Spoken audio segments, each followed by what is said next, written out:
తెలంగాణ భవన్లో BRS MLA KTR మీడియాతో మాట్లాడుతున్నారు. లైవ్ చూద్దాం. గోదావరి జలాల కోసం ఆనాడు ఇచ్చంపల్లి ప్రాజెక్టు కోసం ఎర్ర జెండా నుంచి కాషాయ జెండా దాకా అందరూ కూడా ఓట్ల యాత్రలు, పాదయాత్రలు, అన్ని రకాల యాత్రలు చేసిన వాళ్ళే గోదావరి నీళ్ళ మీద. ఇక కవులైతే ఎన్ని సందర్భాల్లో అంటే పాటలు ఎన్ని సార్లు తమ గొంతు విప్పారంటే, ఆనాడు సదాశివుడు గారు తలాపున పారుతుంది గోదావరి, మన చేను మన సెలుక ఎడారి అంటూ ఉద్యమ కాలంలో పాటలు రాసిన, అదేవిధంగా కేసీఆర్ గారి సారథ్యంలో జలసాధన ఉద్యమంలో భాగంగా ఆనాడు ప్రతి మండలంలో బ్రిగేడియర్లను నియమించి ప్రతి మండలంలోని రైతులను, రైతు బిడ్డలను జాగృతం చేసే ప్రయత్నం చేసిన, అదేవిధంగా గద్దర్ లాంటి ప్రజాకవి కూడా గోదారమ్మ తెలంగాణను గొడ్రాలు చేసిపోయిందమ్మా, అమ్మ తెలంగాణమా మా ఆకలి కేకల గానమా అని పాడిన, అదేవిధంగా గోదావరి మీద ఆనాడు మహారాష్ట్ర బాబ్లీ లాంటి ప్రాజెక్టులు కడుతున్నప్పుడు ఆనాడు అప్పుడున్న ప్రభుత్వం, కాంగ్రెస్ ప్రభుత్వం చోద్యం చూస్తూ కూర్చున్న పరిస్థితి కూడా మనమే గమనించినాం. ఆనాడు ఎంతోమంది వీరోచితంగా పోరాటం చేసిన మా గంగుల కమలాకర్ గారు అయితే ఆనాడు 2 సార్లు తన కాలు కూడా విరిగింది. అట్లాంటి పరిస్థితుల్లో చివరికి కొత్త ప్రాజెక్టులు కట్టకపోగా ఉన్న శ్రీరామ్ సాగర్ లాంటి ప్రాజెక్టు కూడా ఎండిపోయే పరిస్థితి తీసుకొచ్చింది ఆనాడు అప్పుడున్న కాంగ్రెస్ ప్రభుత్వం. ఇక తెలంగాణ ఉద్యమం ప్రారంభం కాగానే జలయజ్ఞం అని ఒకటి మొదలుపెట్టినారు. ప్రాణహిత చేవెళ్ళ అని ఒక రంగుల కళ చూపెట్టి 10 ఏళ్ళు తమాషా చూసినారు. 10 ఏళ్ల పాటు కూడా ఆనాడు కేవలం ఒక ధనయజ్ఞంగా దాన్ని మార్చే ప్రయత్నం చేసినారు తప్ప ఎన్నడూ కూడా ఒక్కసారి కూడా సిన్సియర్గా చిత్తశుద్ధితో గోదావరి నీళ్లను తెలంగాణ బీళ్లకు మలపాలైన ప్రయత్నం మాత్రం కాంగ్రెస్ ఎన్నడూ చేయలేదు. 9 హట్టి అన్నారు, తట్టెడు మట్టి కూడా తవ్వలేదు. ఇది వాస్తవం. మహారాష్ట్రలో కాంగ్రెస్ గవర్నమెంటే ఉండేది, ఆంధ్రప్రదేశ్లో కాంగ్రెస్ గవర్నమెంటే ఉండేది, ఢిల్లీలో కూడా యూపీఏ గవర్నమెంటే ఉండేది. అంటే 3 చోట్ల కూడా వాళ్ళకు సానుకూలంగా, వాళ్ళకు పూర్తిగా ఒకటే పార్టీకి సంబంధించిన పెద్దలు ఉన్నప్పటికీ ఎన్నడూ కూడా సిన్సియర్గా ప్రయత్నం చేయలేదు. కాబట్టే మహారాష్ట్రతో అంతర్రాష్ట్ర ఒప్పందం కూడా చేసుకోక దానికి ఎత్తు ఒక సాకని, ఇంకోటి ఒక సాకని, అంతర్రాష్ట్ర వివాదమని, నీటి లభ్యత లేదని రకరకాల మాటలు చెప్పి ఆఖరికి ఏమి చేయకుండానే తట్టెడు మట్టి తీయకుండా, ఒక కాలువ దవ్వకుండా, మరి మొబిలైజేషన్ అడ్వాన్స్ల పేరిట కాంట్రాక్టర్లకు మాత్రం అడ్డగోలుగా, 1 కాదు 2 కాదు, అడ్డగోలుగా ఆనాడు మరి వారు కాంట్రాక్టర్లకు మొబిలైజేషన్ అడ్వాన్స్ ఇచ్చి 10 ఏళ్ల పాటు ఆనాడు టైంపాస్ చేసినారు. ఇగో ఆనాటి కాగ్ రిపోర్ట్లే సాక్ష్యం. 52,000 కోట్ల అవినీతి అని నేను చెప్పడం కాదు, ఆ రోజు కంట్రోలర్ అండ్ ఆడిటర్ జనరల్ కూడా వారిని తప్పుపట్టినారు. ఆనాడు 52,000 కోట్లకు సంబంధించి ఇది డెక్కన్ క్రానికల్ అనే పత్రిక రాసిన వార్త. 52,000 కోట్లు అని చెప్పి, ఇది టైమ్స్ ఆఫ్ ఇండియా అనే పత్రిక జలయజ్ఞం the mother of all frauds అని చెప్పి ఆనాడు టైమ్స్ ఆఫ్ ఇండియా అనే పత్రిక రాసిన వార్త. అంటే ఇట్లాంటి కోకొల్లలు ఆనాడు కనీసం కాలు వదవకుండా, కనీసం తట్టడి మట్టి తీయకుండా, మొబిలైజేషన్ అడ్వాన్స్ల పేరిట ఆనాడు ఇది జలయజ్ఞం కాదు ధనయజ్ఞం అనే స్థాయికి ఆనాడు మరి అప్పటి కాంగ్రెస్ ప్రభుత్వం తీసుకున్న ప్రోగ్రాంని ఎంత దుర్మార్గంగా నడిపినారో ఆ రోజు రాష్ట్ర ప్రజలందరూ కూడా గమనించారు. దాన్ని సంస్థలు కూడా తప్పుపట్టినాయి. 10 ఏళ్ళు కేంద్రంలో, 10 ఏళ్ళు ఇక్కడ ఆంధ్రప్రదేశ్లో, 10 ఏళ్ళు మహారాష్ట్రలో ఉన్నప్పటికీ ఒక్క అనుమతి కూడా కనీసం గోదావరి మీద సాధించని దుస్థితి ఆనాటి కాంగ్రెస్ యొక్క పార్టీ యొక్క దివాలా కోరు రాజకీయానికి నిదర్శనం అని మళ్ళొకసారి నేను విజ్ఞప్తి చేస్తా ఉన్నాను. తెలంగాణ రాష్ట్రం ఏర్పడిన తర్వాత, ఎందుకంటే నీళ్ల కోసమే జరిగిన పోరాటం కాబట్టి, నీళ్లల్లోనే నిప్పులు పుట్టించిన ఉద్యమం కాబట్టి, తెలంగాణ రాష్ట్రం ఏర్పడ్డ తర్వాత గోదావరి నీళ్లను మన బిల్లకు మళ్లించాలనే ఒక సదుద్దేశంతో ప్రాణహిత చేవెళ్ళ ప్రాజెక్టును ఆనాడు, ఎందుకంటే సిడబ్ల్యూసి స్వయంగా చెప్పింది ఈ ప్రాజెక్టు సరైన ఆలోచన కాదు అని. అందుకే కేసీఆర్ గారు నిపుణులతో, మేధావులతో, రిటైర్డ్ ఇంజనీర్లతో, సర్వీస్లో ఉన్న ఇంజనీర్లతో, అదేవిధంగా కేంద్ర ప్రభుత్వ రంగ సంస్థలతో అందరితో కూడా చర్చించిన తర్వాత, వాటి నివేదికలు తీసుకున్న తర్వాతనే ఆనాడు గోదావరి నీళ్లను తెలంగాణ బీళ్లకు మళ్లించాలనే ఒక భగీరథ ప్రయత్నం ప్రారంభించినారు. అప్పటికే మహారాష్ట్ర చెప్తా ఉంది, అక్కడ బీజేపీ ప్రభుత్వం వచ్చింది. మేము ఎట్టి పరిస్థితుల్లోనూ కూడా 9 హెట్టి దగ్గర ముంపుకు గురవుతుంది మా ప్రాంతం, కాబట్టి ఒప్పుకోం అని అక్కడ మహారాష్ట్ర ప్రభుత్వం తెగేసి చెప్పింది. ఎన్నింటికి మించి సెంట్రల్ వాటర్ కమిషన్ తుమ్మిడిహెట్టి దగ్గర నీటి లభ్యత లేదు అని స్పష్టంగా తన నివేదిక ద్వారా చెప్పింది. చెప్పడమే కాదు, ఆల్టర్నేటివ్ చూసుకోండి, ప్రత్యామ్నాయం చూసుకోండి అని స్పష్టంగా చెప్పిన తర్వాత సెంట్రల్ వాటర్ కమిషన్ లెక్కలు, వ్యాప్కో సర్వే, నిపుణుల సలహాలు, సంప్రదింపులు ఇవన్నింటి తర్వాత ఆనాడు తుమ్మిడిహట్టి కంటే ఎక్కువ నీరు లభ్యత ఉండే మేడిగడ్డ వద్ద మరి నీళ్లు తీసుకోవడం మేలు అనే నిర్ణయానికి వచ్చి కాళేశ్వరం అనే ప్రాజెక్టుకు ఆనాడు శ్రీకారం చుట్టడం జరిగింది. అనేక సార్లు, ఒకసారి కాదు అనేక సార్లు పక్క రాష్ట్రంలో బీజేపీ గవర్నమెంట్ ఉన్నా, వారితో రాజకీయంగా వైరుధ్యం ఉన్నా అనేక సార్లు అక్కడికి పోయి మేడిగడ్డ దగ్గర మేము కట్టుకోబోతా ఉన్నాం. మరి ప్రాణహిత, గోదావరి మొత్తం అంతా కూడా అక్కడ అద్భుతమైన నీటి లభ్యత ఉన్న ప్రాంతంలో కట్టడం వల్ల మాకు లాభం జరుగుతుంది, మా రాష్ట్రానికి, అదేవిధంగా మీకు కూడా ఇబ్బంది తప్పుతుందని చెప్పి వారిని ఒప్పించి అంతర్రాష్ట్ర ఒప్పందం కూడా చేసుకొని మరి ఒక డిప్లొమసీ చూపెట్టి ఒక వాటర్ డిప్లొమసీ అనే కొత్త ఆలోచన విధానాన్ని కూడా శ్రీకారం చుట్టి గోదావరి పైన బరాజుల నిర్మాణం చేయడం జరిగింది. పక్క రాష్ట్రంతో పంచాయతీలు పెట్టుకొని అంతర్రాష్ట్ర ఇబ్బందులు, అంతర్రాష్ట్ర వివాదాలని చెప్పి ఉమ్మడి ఆంధ్రప్రదేశ్లో ప్రాజెక్టులు కట్టకుండా మరి ఆనాడు ఇబ్బంది పెడితే జలదౌత్యం నెరిపి మొత్తానికి అన్ని అనుమతులు కూడా సాధించి కాలంతో పోటీ పడుతూ కాళేశ్వరం ప్రాజెక్టు నిర్మించిన ఘనత గౌరవ పెద్దలు కేసీఆర్ గారు. చాలామంది మిత్రులు మాట్లాడుతున్నారు ఈ మధ్యన, కాళేశ్వరం అంటే ఒక మేడిగడ్డ మాత్రమే అన్నట్టు, కాళేశ్వరం అంటే ఒక బరాజ్ మాత్రమే అన్నట్టు కొంతమంది తెలిసి తెలవక, తెలిసి కూడా కావాలని ప్రజల్ని తప్పుదోవ పట్టించడానికి కూడా మాట్లాడుతున్న పరిస్థితి. అసలు కాళేశ్వరం అంటే ఏమిటి అనేది రాష్ట్ర ప్రజలకు ఈరోజు చెప్పదలుచుకున్నాం. దాంతోపాటు తప్పకుండా రాష్ట్ర ప్రజలకు, అదేవిధంగా కొంతమంది తెలిసి తెలియక మాట్లాడుతున్న వాళ్ళకు కూడా సజీవంగా చూపెట్టాలన్న ఉద్దేశంతో మేము మేడిగడ్డకు కూడా బయలుదేరిపోబోతా ఉన్నాం. మరి పెద్దలు కేసీఆర్ గారు నల్లగొండ సభలో, బహిరంగ సభలోనే స్పష్టంగా చెప్పారు, మీరు పోవడం కాదు మేమే పోతాము నల్లగొండకి, మన మేడిగడ్డకి. మేడిగడ్డ మాత్రమే కాదు, అన్నారం పోతాము, సుందిళ్ళ పోతాము, మొత్తం కాళేశ్వరం ప్రాజెక్టు యొక్క సమగ్ర స్వరూపాన్ని ప్రజలకు అర్థమయ్యేటట్టు వాళ్లకు సజీవంగా చూపెడతాము అనే మాట కూడా ఈ సందర్భంగా నేను విజ్ఞప్తి చేస్తూ ఉన్నా. కాళేశ్వరం అంటే ఒక మేడిగడ్డ కాదు, కాళేశ్వరం అంటే 3 బరాజులు, కాళేశ్వరం అంటే 15 రిజర్వాయర్లు, కాళేశ్వరం అంటే 21 పంప్ హౌజులు, కాళేశ్వరం అంటే 203 కిలోమీటర్ల సొరంగాలు, 203 కిలోమీటర్స్ ఆఫ్ టనల్స్.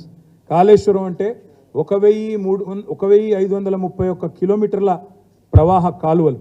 కాళేశ్వరం అంటే 98 కిలోమీటర్ల ప్రెషర్ మెయిన్స్, 141 టీఎంసీల స్టోరేజ్ కెపాసిటీ, 240 టీఎంసీల వినియోగం. అంటే స్టోరేజ్ 141 టీఎంసీ అయితే యూటిలైజేషన్ 240 టీఎంసీలు. ఇవన్నిటి సమగ్ర సమాహారమే కాళేశ్వరం తప్ప ఒక బరాజ్ కాదు. 1,00,000 కోట్ల విలువ చేసే ప్రాజెక్టు అని ఒకవైపు చెప్తూ, 1,00,000 కోట్లు కొట్టుకుపోయింది అని చెప్పి ఒకవైపు చిల్లర మాటలు మాట్లాడుతూ, ఒక 3-3.5 వేల కోట్ల బరాజుని, అందులో 84 పిల్లర్లుంటే 3 పిల్లర్లకు ప్రమాదం వస్తే మొత్తం బరాజే కొట్టుకుపోయింది అన్నట్టుగా, ఏదైతే కాళేశ్వరం మొత్తమే కొట్టుకుపోయింది అన్నట్టుగా చిత్రీకరించే ప్రయత్నం చేస్తున్నారో, అందుకే ప్రజలకు చెప్పేది, కాళేశ్వరం అంటే ఒక మేడిగడ్డ కాదు, కాళేశ్వరం అంటే 3 బరాజులు, 15 రిజర్వాయర్లు, 21 పంపింగ్ స్టేషన్లు, పంప్ హౌజులు, 203 కిలోమీటర్ల టనల్స్, 1531 కిలోమీటర్ల కాలువలు, ఎన్నింటితో పాటు అన్నింటికి మించి 40 లక్షల పైచిలుకు ఎకరాలకు నీరిచ్చే కామధేనువు Kaleshwaram. Kaleshwaram is not a simple project.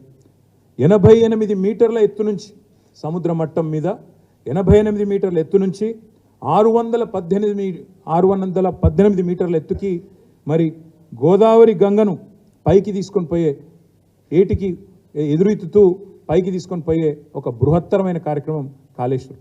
ఇంకొక మాటలో చెప్పాలంటే, తెలంగాణ టోపోగ్రఫీ తెలిసిన వారికి తెలుసు, తెలియని వారికి తెలియదు. తెలంగాణ దాదాపుగా ఒక గుడిసెలాగా ఇట్లుంటుంది. మధ్యలో హయ్యర్ ప్లాటో ఉంటే రెండు వైపులా, ఒకవైపు కృష్ణ, మరొక వైపు గోదావరి. కృష్ణ 100, 110, 120 మీటర్ల స్థాయిలో కృష్ణ ప్రవహిస్తుంటే అబవ్ సీ లెవెల్, ఇంకోవైపు గోదావరి 80-90 మీటర్ల లెవెల్లో గోదావరి ప్రవహిస్తుంది.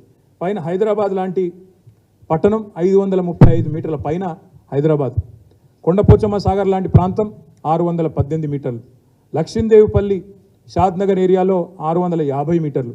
అట్లా ఇట్లా ఏటవాలుగా ఉండే ఒక పరిస్థితి తెలంగాణది. అంటే తెలంగాణ యొక్క టొపోగ్రఫీ, దాని యొక్క పరిస్థితి తెలిసిన వాళ్ళు ఎవరైనా సరే తెలుసుకునేది ఏంటంటే, దిగువన పారుతున్న గోదావరిని ఎగువకు ఎదురెక్కించడానికి, రప్పించడానికి చేసిన భగీరథ ప్రయత్నమే కాళేశ్వరం. తెలంగాణ రాష్ట్రానికి కామధేనువు, తెలంగాణ రైతాంగానికి కామధేనువు కాళేశ్వరం. తెలంగాణను కరువు నుంచి కూడా గట్టెక్కించే కామధేనువు కాళేశ్వరం. తాగునీటికి, సాగునీటికి, దేనికి ఇబ్బంది లేకుండా చేసే అద్భుతమైన కామధేనువు కాళేశ్వరం.